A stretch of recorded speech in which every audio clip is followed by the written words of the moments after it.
Deuxième année de la vie publique de Jésus. Chapitre 141. En route vers Arimathie avec les disciples et Joseph d'Emmaüs. Le 19 avril 1945. Seigneur, qu'allons-nous faire de lui ? Demande Pierre à Jésus en désignant l'homme prénommé Joseph qui les suit depuis leur départ d'Emmaüs. Il est en train d'écouter les deux fils d'Alphée et Simon qui s'occupe particulièrement de lui. Comme je l'ai déjà dit, il nous accompagne en Galilée. Et ensuite, il restera avec nous. Tu verras que c'est ce qui va se passer. Un disciple lui aussi, avec cette affaire sur son compte ? Serais-tu pharisien, toi aussi ? Moi pas, mais il me semble que les pharisiens nous gardent à l'œil, et trop. Et s'ils le voient avec nous, ils nous causeront des ennuis, c'est bien ce que tu veux dire ? Donc par peur d'être troublés, il faudrait laisser un fils d'Abraham aux prises avec la désolation ? Non, Simon-Pierre, c'est une âme qui peut être perdue ou sauvée selon la manière dont est soignée sa grande blessure. Mais nous, ne sommes-nous pas déjà tes disciples ? Jésus regarde Pierre avec un fin sourire, puis il dit « Un jour, il y a bien des mois de cela, je t'ai dit, il en viendra beaucoup d'autres. Le champ est vaste, très vaste. Les ouvriers seront toujours insuffisants pour une telle étendue, d'autant plus que beaucoup feront comme Jonas, ils mourront à la peine.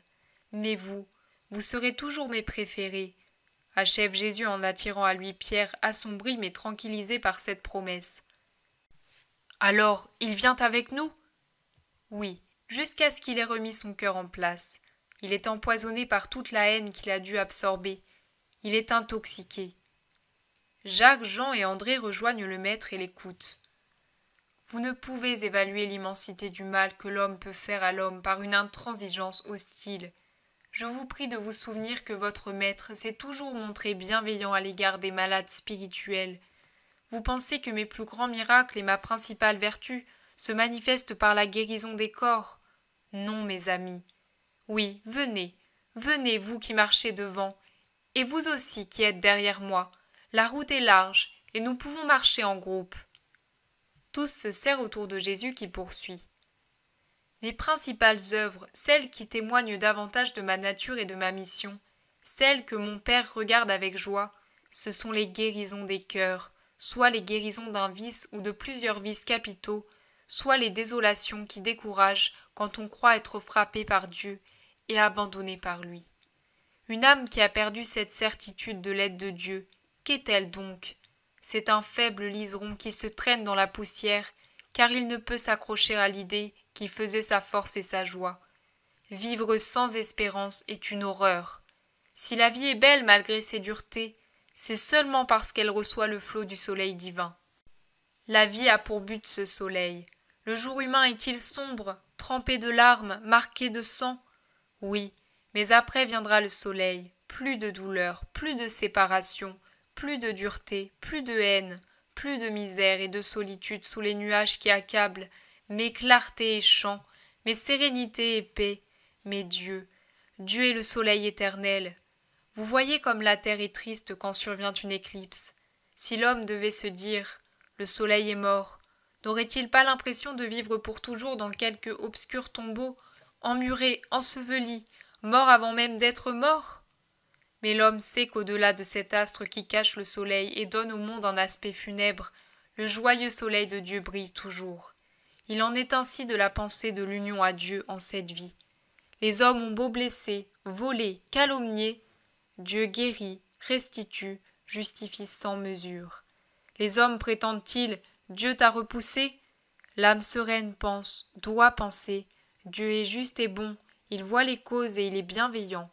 Et il l'est encore plus que l'homme le plus bienveillant ne saurait l'être. Il l'est infiniment. Par conséquent, non, il ne me repoussera pas si j'incline mon visage en pleurs sur son sein et lui dis « Père, toi seul me restes, ton enfant est affligé et abattu, donne-moi ta paix. » Maintenant, moi qui suis l'envoyé de Dieu, je rassemble ceux que l'homme a troublés ou que Satan a entraînés et je les sauve. C'est mon œuvre, une œuvre vraiment mienne. Le miracle sur la chair, c'est la puissance divine. La rédemption des âmes, c'est l'œuvre de Jésus-Christ, Sauveur et Rédempteur. Je pense, et je ne me trompe pas, que ceux qui ont trouvé en moi leur réhabilitation aux yeux de Dieu et à leurs propres yeux seront mes disciples fidèles. Ce sont eux qui auront le plus de force pour entraîner les foules vers Dieu en disant « Vous êtes pécheurs, moi aussi. Vous êtes avilis, moi aussi. Vous êtes désespérés, moi aussi. Et pourtant, vous le voyez, le Messie a eu pitié de ma misère spirituelle et il a voulu faire de moi son prêtre, car il est la miséricorde et il veut que le monde en soit persuadé. Or nul n'est plus apte à convaincre que celui qui en a fait l'expérience. Maintenant, j'unis ceci à mes amis et à ceux qui m'ont adoré depuis ma naissance, par conséquent à vous et aux bergers. Je les unis aux bergers, à ceux que j'ai guéris, à ceux qui, sans choix spécial comme celui de vous, les 12, se sont engagés sur mon chemin et le suivront jusqu'à la mort. Près d'Arimathie se trouve Isaac. Notre ami Joseph me l'a demandé. Je prendrai avec moi Isaac pour qu'il s'unisse à Timon quand il nous rejoindra. Si tu crois qu'en moi tu trouveras la paix et le but d'une vie entière, tu pourras t'unir à eux. Ils seront pour toi de bons frères. Oh, mon réconfort, il en est exactement comme tu dis. Mes grandes blessures d'homme et de croyant se guérissent d'heure en heure. Depuis 3 jours je suis avec toi, et il me semble que ce qui était pour moi un déchirement, il y a seulement 3 jours, est un cauchemar qui s'éloigne. Je l'ai fait, mais plus le temps passe et plus les détails cruels de ce cauchemar s'évanouissent en présence de ta réalité. Ces nuits dernières, j'ai beaucoup réfléchi. À Joppé, j'ai un bon parent. C'est lui qui a été la cause involontaire de mon malheur, car c'est par lui que j'ai connu cette femme. Et cela t'indique si nous pouvions savoir de qui elle était la fille.